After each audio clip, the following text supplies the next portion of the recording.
السلام علیکم۔ کہانی گھر میں خوش آمدید۔ آج کی کہانی کا نام ہے پراسرار عورتیں۔ یہ سچا واقعہ ہے جو کہ میرے والد صاحب کے ساتھ پیش آیا۔ ان کی آپ بیٹی، انہی کی زبانی ملاحظہ فرمائیے۔ میرا نام شیخ اسد ہے۔ جو واقعہ سنانے جا رہا ہوں یہ 70 کی دہائی میں پیش آیا۔ میری ماڈل ٹاؤن گجرانوالہ میں کاسمیٹکس کی دکان تھی۔ میرا معمول تھا کہ میں رات 12 بجے دکان بند کرتا تھا۔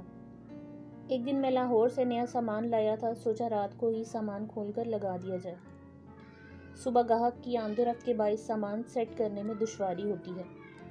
کام میں مصروفیت کے باعث وقت گزرنے کا پتہ ہی نہیں چلا۔ فراغت کے بعد وقت دیکھا تو رات کا 1 بج رہا تھا۔ میں چونکا اور برق رفتاری سے دکان بند کرنے کی تیاری کرنے لگا۔ تالے لگا کر موٹر سائیکل پر بیٹھا تو غالباً 1:30 بج رہا تھا۔ ساری مارکیٹ بند ہو چکی تھی، سڑکیں بالکل سنسان تھیں۔ تھوڑی دیر بعد میری موٹر سائیکل مین روڈ پر بھاگ رہی تھی۔ اندھیرے اور ویران جگہوں سے مجھے کبھی ڈر محسوس نہیں ہوا، کیونکہ میں بھوت پریت پر یقین نہیں رکھتا تھا۔ سڑک بالکل سنسان تھی، آگے پیچھے حد نظر تک کوئی زی رو دکھائی نہ دے رہا۔ میرا گھر پیپلز کالونی میں تھا۔ اس وقت وہ علاقہ خاصا غیر آباد تھا۔ جیسے ہی میں اس حد میں داخل ہوا، اچانک میرے برابر میں کہیں سے ایک ٹانگا آ نکلا۔ میں نے حیرت سے گردن گھما کر دیکھا، میرے بدن میں سنسنی سی دوڑ گئی کہ ٹانگا بنا آواز کے دوڑے جا رہا تھا۔ پہلے تو مجھے اپنی سماعت پر شک گزرا، ٹانگا بنا آواز کے ہو ہی نہیں سکتا، یقیناً میں اپنی قوت سماعت کھو چکا ہوں۔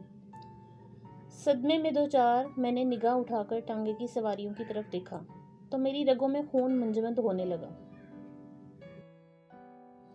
ٹانگا بنا کوچوان کے چلا جا رہا تھا اور پیچھے 2 بے حد خوبصورت خواتین بیٹھی تھیں۔ ان کی آنکھیں ایسی تھی جیسے انگارے دہک رہے ہوں۔ وہ منظر دیکھ کر میری حالت غیر ہونے لگی، جسم یکدم کسی پھوڑے کی مانند دکھنے لگا۔ میں نے موٹر سائیکل کی رفتار بڑھا دی، گھر تک کیسے پہنچا کچھ معلوم نہیں۔ گیٹ کے آگے موٹر سائیکل پھینکی، اطلاعی گھنٹی پر ہاتھ رکھا اور لہرا کر زمین پر آ گرا۔ جب ہوش آیا تو خود کو بستر پر پایا۔